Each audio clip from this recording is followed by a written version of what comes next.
Let's take a look at activity 2 on the Solar Eclipse Choice Board. This activity is titled Watch the Eclipse, and this is going to be the most important one on this board because it's the actual watching of the actual event. So I'm going to click on the words to open this activity up. Before starting, you have standards that will be addressed throughout this activity, so all the way from kinder through high school astronomy. You also have the long-term goals, so that students will be experiencing this total solar eclipse once in this lifetime, which is amazing in itself, as well as a couple other goals for comprehension. Then we have our student misconceptions. So one of the biggest ones that has been identified is students confusing the moon and the sun, especially when they have on their eclipse glasses. And the way that those glasses work, it's altering the UV rays that we're seeing from the sun itself. And so the sun's going to appear a lot darker than it normally does, leading students to potentially think that the sun is in fact the moon as they're viewing. So for the actual viewing, and this may vary by campus location, but the recommendation is to use the emergency fire locations outside around the building. And because of this, you're going to want to make sure that about a week before the event itself, so around April 1st to 5th, that you are going outside and checking to see what you are able to view from that location that either you're assigned, you're using from the emergency fire locations from that plan, or that you choose.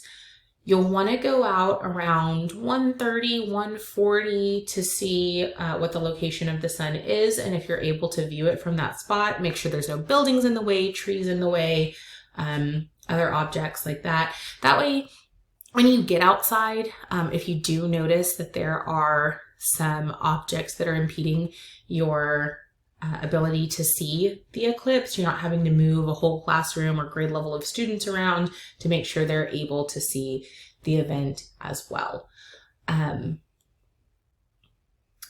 It is also recommended to go through the first activity in this lesson before viewing an eclipse so students know what they're seeing. They have that background information on what an eclipse is in itself. And some of those misconceptions of you might think you're seeing this, but in actuality, this is what you're going to be observing. So some of those misconceptions and questions can be addressed beforehand. There is also in lesson 3, activity 3, a sunglasses safety activity with a paper plate.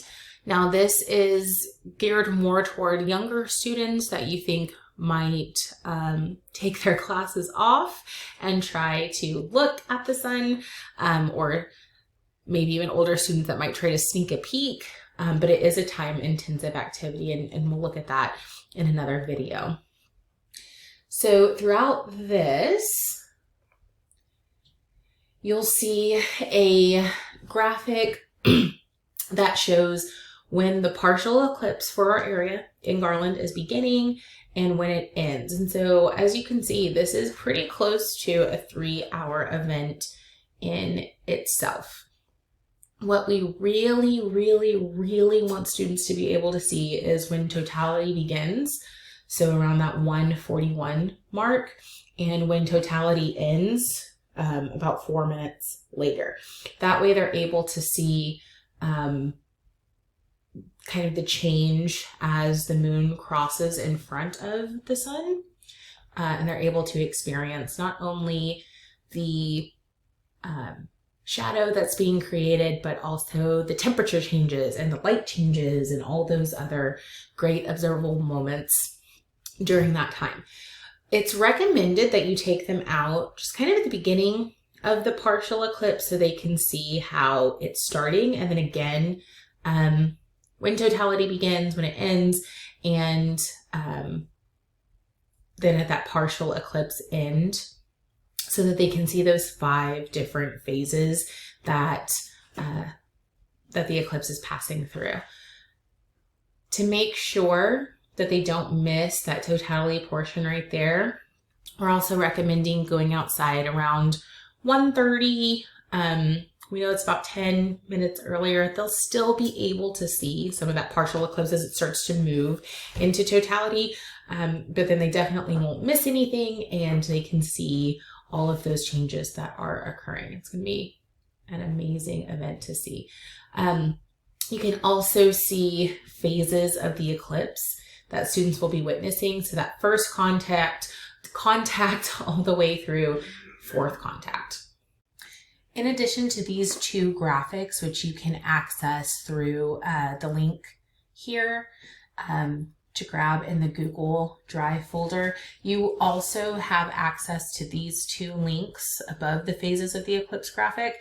So one of them will take you to a page that gives you more information about the eclipse itself in Garland. And then the other is a time-lapse graphic for Texas. So you're able to see just kind of looking on that trajectory path, what is going to be observed during that time frame. So if I go ahead on the bottom and push that play button, I can see that the time is changing, and it's going to show how the moon is going to be passing in front of the sun or in between the sun and the earth at that given time. So if you're really wanting to know approximately when students will be able to have the best viewing, this is a great graphic that you can look at beforehand and kind of plan your day accordingly. So the next portion we're going to hop down to is the written activity that goes with watching the eclipse itself. So either during or after viewing the eclipse, students in PreK, these next couple of activities go with watching the eclipse itself. So we have a couple writing activities here that are split up by age groups or grade bands. This first one is geared toward mainly pre-K students. You might also have some kinder students that are still at this level at this point in the year. So they can draw a picture of an eclipse and practice writing some of those words that are related with the event itself. You can have this, the students complete this during the eclipse themselves and have kind of a back and forth of, okay, well, we just watched this portion, let's go back in and, draw what we saw. Or you can have them complete it after the event. So they can trace, draw, trace, and then practice writing the words on their own. Then we also have this activity. It could be kinder through 1st, 2nd grade, where students are writing about eclipses. So again, they're getting that opportunity to draw what they saw and then write a few sentences to go along with their observations. Now this next one is aimed toward our upper elementary students. Could also be middle and high school. You've got a table. You can either have students create their own table in their science notebook or chart paper or however they're working collaboratively, and fill in the time that they went outside and then draw a picture of the appearance. So sketching what they saw during that specific time, and then going on and answering a few questions about the event.